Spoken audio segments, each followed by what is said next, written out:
Welcome back to the Joe Morgan Experience. Today, I've got someone very special with me. His name is Noah. You know the story, ark, animals, flood, but I want to hear it from him. Noah, thanks for being here. Thank you, Joe. It's strange, sitting here, telling my story in your time. But it's good to speak. People have heard about me for centuries, but they don't always know what it was really like. That's exactly why we're doing this. Everyone pictures you building this giant boat while people laughed. But before we even get there, what was the world like around you? What did you see every day? It was heavy, Joe. The world had turned violent. People only cared for themselves. Bloodshed, corruption, greed. It was everywhere. No one cared to listen to God. When I walked the streets, I felt the weight of darkness. Families broken. Children growing up without any sense of right or wrong. It broke my heart. And I believe it broke God's heart too. So you're standing there, one man surrounded by that kind of world, and you're still listening to God? I had to. Even when everyone mocked me, I couldn't turn away. I chose to walk with him when no one else would. Noah, when God first spoke to you, what did he say? It wasn't a whisper I could ignore. His voice came with clarity and weight. He told me the world was filled with violence and that judgment was coming. He said the earth would be washed clean by a flood. It shook me, Joe. Imagine hearing that everything you know, everyone you see, will be swept away. It's not the kind of message you sleep easily after. That sounds terrifying. What went through your mind in that moment? At first, fear. My heart raced. I thought of my wife, my sons, their wives.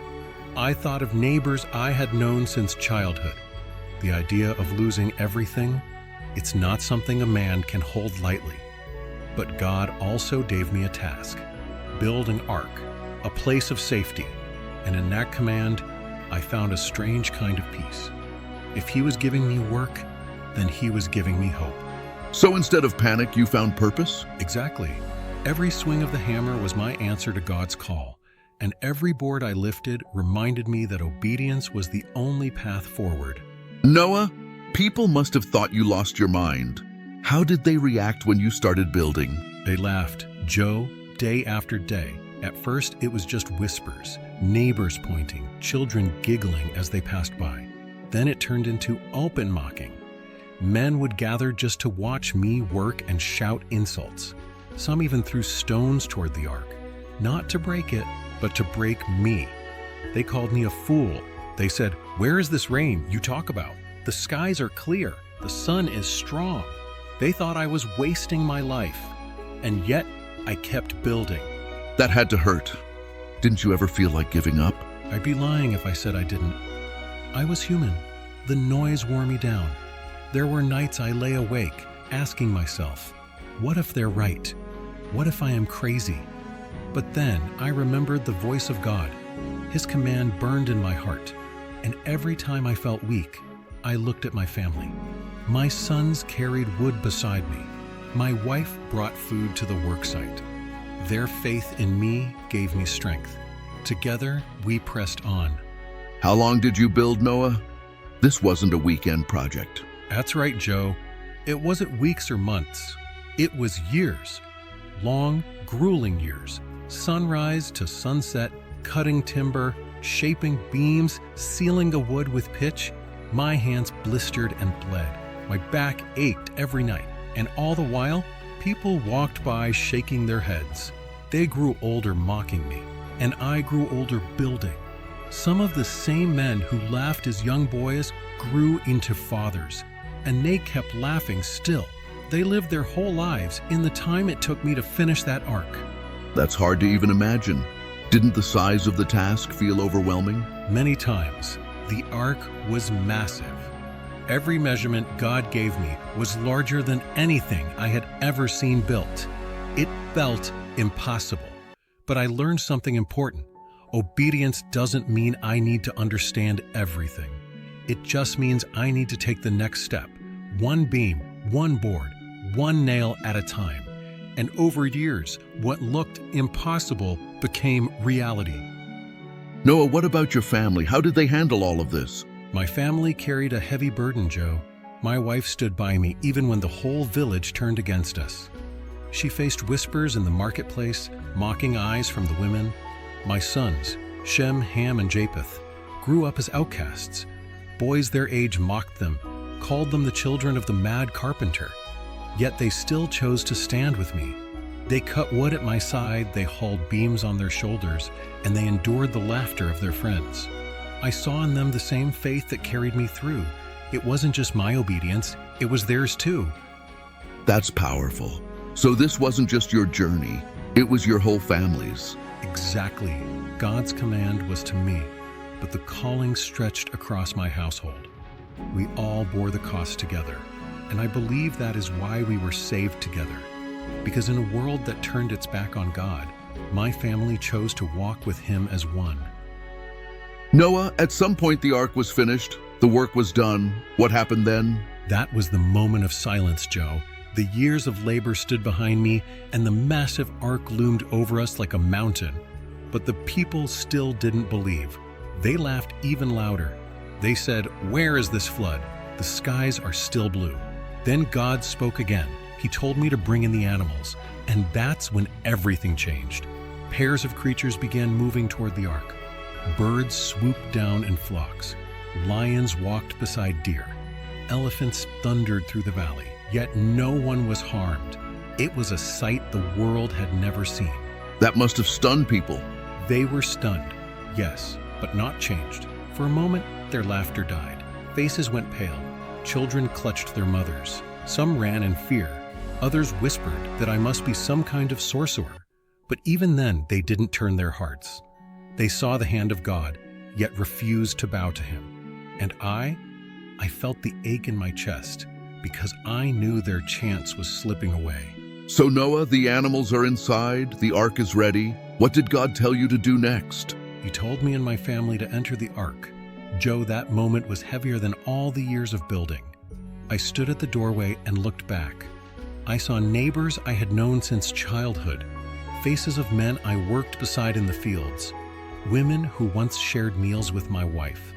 They stared at me with confusion, anger, even mockery. My heart broke. I wanted to cry out, to plead with them one last time. But God had spoken. It was time. So we walked in, my wife, my sons, and their wives. 8 souls, and the door closed behind us. Closed by you? No, by God. His power sealed the door. I touched it with my hand and felt the weight of His decision. It was final. Outside, the voices grew louder, people shouting, some in anger, others in fear. But inside, silence, just my family, just the animals, waiting. That had to feel surreal, almost like the whole world was holding its breath. Exactly, a stillness before the storm. Noah, then it happened. The flood. Tell me what that moment was like. It began so small, Joe. A drop on the roof, then another. People outside laughed and said, "See, just a little rain." But then the sky grew dark. The wind howled, the heavens opened like windows, and water poured down with a roar. Streams burst from the ground itself.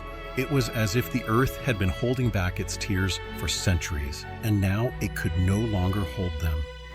What were the people doing outside? At first, they mocked. Then the laughter died. I heard panic in their voices. Mothers clutching children, men pounding on the ark's walls, begging to be let in. They screamed my name, Joe, voices I knew, voices of neighbors, even friends. But the door was sealed by God's hand. I couldn't open it. My family sat inside trembling, tears on their faces, and I wept with them. The judgment had come, and there was no turning it back. That must have been unbearable, to hear them and not be able to move. It was the heaviest pain I've ever carried. Obedience to God saved us, but obedience also meant I couldn't save them. That truth still rests in my heart. Noah, the rain was pounding. What happened next? The waters rose fast, Joe. Streets turned into rivers. Houses broke apart, carried away by the current. Trees toppled. Animals cried out. The sound was deafening, thunder in the sky. water crashing all around, voices screaming as people scrambled to higher ground. Inside the ark, we felt it too. The ground beneath us shifted. At first, it was a jolt, like an earthquake. Then slowly, the ark lifted. My sons grabbed the beams, my wife held her breath. The ark groaned under the weight, but it floated. God's promise was holding. So the ark really became your whole world. Yes, outside was chaos, death, destruction. Inside was survival, but also fear. Every creak of the wood reminded us of what was happening beyond the walls. My family sat close together, whispering prayers, listening to the storm rage for days. We knew the world we had known was gone. We were alone with God, carried wherever the waters took us. Noah, once the ark was floating, how long did the storm go on? 40 days, Joe, 40 nights. The sky never cleared. The rain hammered without mercy, like an endless drumbeat. We tried to mark the days, scratching lines into wood, but after a while, it blurred together. The sound of the storm became our only song. My family barely slept. Every thunderclap made the animals stir. Birds flapped against their cages. Lions roared. The ark shook with the winds, but still it held.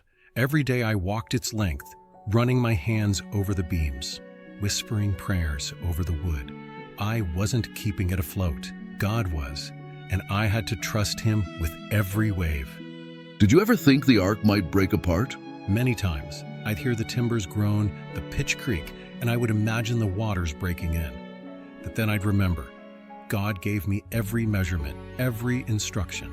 If I obeyed Him, this ark would stand. That truth kept me steady, even when the storm wanted to shake me apart. Noah, at some point the waters must have covered everything. What did you see? Joe, there came a moment when the world was gone. No hills, no villages, no trees, just endless water. It stretched to the horizon in every direction. The earth I once walked, the fields where I worked, the homes of neighbors I knew, all swallowed. From the window of the ark, it was silence and sea. And that silence, it was louder than the storm itself. My family stood beside me, each of us staring out in disbelief. The world we knew had died. Only the ark remained, drifting on God's mercy. That must have been overwhelming. Did it feel lonely? Deeply lonely. The laughter, the shouting, the chaos outside, it was all gone. No voices but ours. No sound but the waves. Sometimes in the quiet, I would hear the sobs of my sons' wives. They missed their parents, their friends, and I had no words to give them except this: God is with us. He has not abandoned us. That was the only anchor we had left. Noah, the rain finally stopped, but the waters didn't vanish right away. What was it like in those months of drifting? It was a test of patience, Joe. The rain ended after 40 days, but the water still covered everything. We waited and waited. Weeks turned to months. The ark drifted wherever the currents carried us. Some mornings the sun broke through the clouds, and for a moment it felt like hope. But then I'd look out, and still, only water. No land, no sign of an end. Inside, life became a rhythm. Feeding the animals, caring for my family, praying together. The days blended, and time felt heavy. Yet even in that endless waiting, I felt God near. His silence wasn't absence. It was a reminder to trust. That sounds like a long stretch of faith. How did you keep your family encouraged? By speaking God's promise again and again, I told them the same God who brought us into the ark will bring us out. I reminded them that obedience doesn't end when the work is done. It continues in the waiting. And in that waiting, we learned endurance. Noah, at some point you had to know if the waters were going down. How did you test it? I released a raven first. It flew back and forth, never landing, searching but finding no place to rest. Watching it circle above the endless waters only deepened the weight in my chest. Still, I waited. Then I sent out a dove. That small bird carried my hope with it. We stood by the window, my family holding their breath. Hours passed. The dove returned, empty-handed. No rest, no leaf. It came back to me, and I felt the ache of another delay. Yet I sent it again, 7 days later. This time, it returned with an olive leaf in its beak, a single green sign of life. When I saw that leaf, Joe, tears filled my eyes. God was making the earth new again. That must have been the first moment of real hope after so long. Yes, that little leaf told us what months of waiting could not. The waters were receding. Dry ground would come. God had not forgotten us. Noah, after all that drifting, where did the ark finally stop? It came to rest on the mountains of Ararat. Joe, the first time I felt the ark strike solid ground, I almost didn't believe it. After months of rocking with the waves, the sudden stillness felt unreal. The beams no longer groaned. The animals grew quiet. My sons and I looked at each other in silence, each of us holding back tears. We had been carried for so long, and now God had set us down. The mountain beneath us was hidden by water, but we knew the earth was beginning to breathe again. Did you step out right away? No, we waited. God had not yet given the command. That was another test of faith. Imagine standing at the doorway, seeing mountaintops rise from the water, smelling fresh air through the window, and still, we had to remain inside. My family longed to step out, to feel the earth under their feet again. But obedience had brought us this far. Obedience had to carry us until the end. Noah, after all that waiting, when did God finally tell you to leave the ark? After the dove did not return. That silence was different, Joe.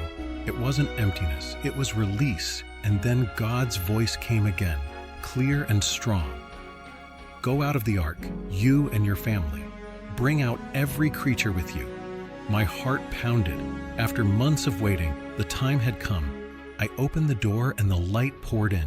The air was crisp, clean, filled with the scent of new earth. My family stepped out slowly, their feet pressing into ground that had not been walked since the beginning. Behind us, the animals surged forward, stretching, running, filling the world with sound again. Life was returning. What did you feel in that moment? A mix of awe and trembling. Relief, yes, but also reverence. I knew I was standing in a world judged and reborn. Nothing around me was the same, but one truth remained. God had kept his word. Noah, the first thing you did after stepping onto dry land, what was it? I built an altar, Joe. Before planting fields, before building a house, before anything else, I gathered stones and wood, and I set an offering to the Lord. My hands trembled as I lit the fire. The smoke rose into the sky, and with it, my gratitude. We had survived, not by strength, not by wisdom, but by mercy. My family stood beside me, tears on their faces, watching the flames climb. It wasn't just sacrifice, it was surrender. An acknowledgement that every breath we had left belonged to Him. So your first act wasn't about survival, it was about worship. Exactly. Survival is nothing without God's presence. The altar was my way of saying, we are alive because you chose to keep us, and our lives are yours. That moment anchored us in the new world. Noah, after the altar, God spoke again, right? What did He say? Yes, Joe. His voice came with a promise. He said never again would all life be destroyed by a flood. Never again would the waters cover the whole earth. And as a sign of that covenant, He set His bow in the sky, the rainbow. I remember the first time I saw it, light breaking through clouds, colors stretching across the heavens. My children gasped. My wife covered her mouth in awe. It was as if the sky itself was painting hope before our eyes. That rainbow was more than beauty. It was God's reminder. Judgment had passed, mercy had spoken, and life could begin again. That's powerful. So every time we see a rainbow, we're looking at the same promise you saw? Yes, it's the same covenant, the same mercy, stretched across every generation. A reminder that God keeps His word, even when the world forgets Him. Noah, stepping into that new world, how had you changed? What was different inside you after the flood? I carried a weight, Joe. Before the flood, I had hope that people might still turn, that maybe they would listen. But after, I knew how far the human heart could go when it turns from God. That knowledge humbled me. I no longer saw life as guaranteed. Every sunrise, every breath felt like a gift. I also understood responsibility in a new way. My family and I weren't just survivors. We were the beginning of the world again. The choices we made would shape generations. Now it's a burden that makes you walk carefully, step by step, always asking, Lord, guide me. So the flood wasn't just about wiping away evil. It was about giving you a new heart toward life itself. Exactly. It taught me that obedience is costly, but disobedience costs everything. It showed me that God's judgment is real, but His mercy is greater. And it left me determined to never take either lightly. Noah, once the covenant was made, you had to rebuild. What was that like? Starting over in a world that had been wiped clean? It was both hope and hardship, Joe. Imagine stepping into land that had no crops, no homes, no flocks grazing on the hills. Everything had to begin from nothing. We built shelters from what trees remained. We planted fields in soil that had been soaked and broken. Every task was harder, slower, but also sacred. Each seed planted felt like an act of faith. Faith that life would grow again, that God's mercy would cover the earth as surely as His waters once did. My family worked side by side. We weren't just surviving. We were shaping the future. And with every step, I kept hearing God's promise echo. Never again. So in a way, you weren't just rebuilding your life. You were laying the foundation for the whole human race. Yes, and that awareness weighed heavy on me, but it also gave me strength because I knew God Himself was with us in that work. Noah, rebuilding couldn't have been easy. What were the hardest parts once you started over? The silence, Joe. The world felt empty. Whole valleys that once echoed with voices were now still. Sometimes my sons would stop their work, looking out at the horizon, as if waiting for neighbors who would never return. That loneliness cut deep. And then there was the labor itself, carving tools from scratch, taming the land, learning to live without the networks of trade we once depended on. Every task took longer. Every day tested our endurance. But the hardest struggle was inside, learning to live without looking back.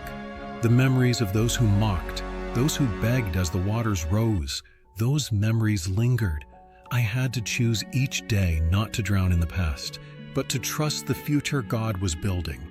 That's powerful. So the flood didn't just wash the earth. It left scars you still carried. Yes, but scars can also remind you of survival. They remind you of what God brought you through and of why you must keep walking in His ways. Noah, you mentioned your sons earlier. How did they carry the weight of starting a new world? My sons were young men, Joe, but the flood made them older in spirit. Shem carried wisdom. He often asked me about God's ways, about justice and mercy. Ham carried questions. He struggled with the memories, with what we lost. Japheth carried strength, always ready to work, to build, to press forward. Each of them bore a different piece of the burden, and I knew that through them, the nations of the world would come. Every child born after the flood would trace back to us. That truth humbled me. I often told them, your choices will shape the earth more than your hands ever will, because what they passed down in faith would matter far more than the cities or fields they built. So their legacy wasn't just about survival. It was about passing down the heart of obedience. Exactly. Survival ends in a generation. Obedience lives on for centuries. That was the lesson I wanted my sons to carry into the future. Noah, you've shown so much strength in this story, but did you ever struggle with weakness? With doubt? Yes, Joe, more than I like to admit. There were nights on the ark when I lay awake, my mind spinning. I wondered if the wood would hold. I wondered if my family would turn against me under the pressure. Even after the flood, when we stepped into the new world, there were moments I felt crushed by the silence, overwhelmed by the task ahead. I wasn't a hero in my own eyes. I was just a man who feared God and tried to obey. The truth is, without His voice guiding me, I would have fallen apart. Every weakness I carried was met with His strength. That's the only reason I endured. So you're saying faith didn't erase your weakness? It carried you through it. Exactly. Faith doesn't make a man flawless. It makes him dependent. and dependence on God is the only reason I stand here telling you this story. Noah, people have told your story for thousands of years. How do you want to be remembered? Not as the man who built a boat, Joe, not even as the man who survived the flood. I want to be remembered as a man who walked with God. That's all. The ark was just wood and pitch, but obedience, that was the true vessel that carried me. If future generations look at my life and only see the flood, they've missed the point. The flood shows God's judgment, but my walk shows His mercy. I want people to remember that when the whole world turned away, one man chose to listen, and that choice mattered. So in your eyes, the real legacy isn't the ark, it's obedience. Yes, because the ark rotted away, the waters dried up, but the faith of one man, the mercy of one God, that still speaks. That's what I want people to carry forward. Noah, if you could speak directly to our world today, what would you say? I would say this: don't mistake God's patience for His absence. In my time, people lived as if judgment would never come. They filled their days with violence, greed, and mockery. They thought God's silence meant He didn't care. But when the day came, it came swift, and they were not ready. Today, I see the same spirit, people chasing pleasure, ignoring His voice, mocking those who believe. My advice is simple: listen while there is time. Walk with God even if the crowd goes the other way. Obedience may cost you mockery, loneliness, or struggle, but disobedience will cost you everything. That's a strong word. So you're saying the lesson of the flood still speaks today? Yes, the world may change, but the human heart struggles the same, and God is the same. Holy, just, merciful. His patience is great, but His word always comes to pass. Noah, before we close, I want to ask you the question I ask at the end of every episode. What do you say to people who don't believe in God? I would tell them this, Joe. I once lived in a world full of people who didn't believe. They laughed at the idea of God's judgment. They mocked His warnings. They thought their strength, their wealth, their pleasures would last forever. But when the waters came, all of it vanished in a moment. I don't say this to scare, but to plead. Unbelief doesn't erase truth. If a man refuses to see the sun still rises. If a man refuses to hear God, His word still stands. My story is proof. The flood came, but so did the ark. Judgment fell, but so did mercy. To those who don't believe, I would say, open your heart before it is too late. God's patience is a gift, but it is not endless, and His mercy is waiting, if only you will listen. That's powerful, Noah. Straight to the point. Noah, thank you for sharing your story with us today. It's heavy, it's powerful, and it still speaks to us thousands of years later. Thank you, Joe. If there's one thing I'd leave with your listeners, it's this: the flood may be past, but the call to walk with God remains. Every generation faces the choice: follow the crowd into corruption or walk with Him in faith. That choice shapes everything. My prayer is that people choose life. That's a word we all need. Friends, you've been listening to the Joe Morgan Experience. Today, we heard Noah, not just the story of an ark and a flood, but the story of obedience, faith, and mercy. If you've been challenged, take time to think about what you've heard. Don't just hear the story, let it move you. Until next time, keep searching, keep asking, and don't be afraid to walk against the tide if it means walking with truth. Thanks for joining us.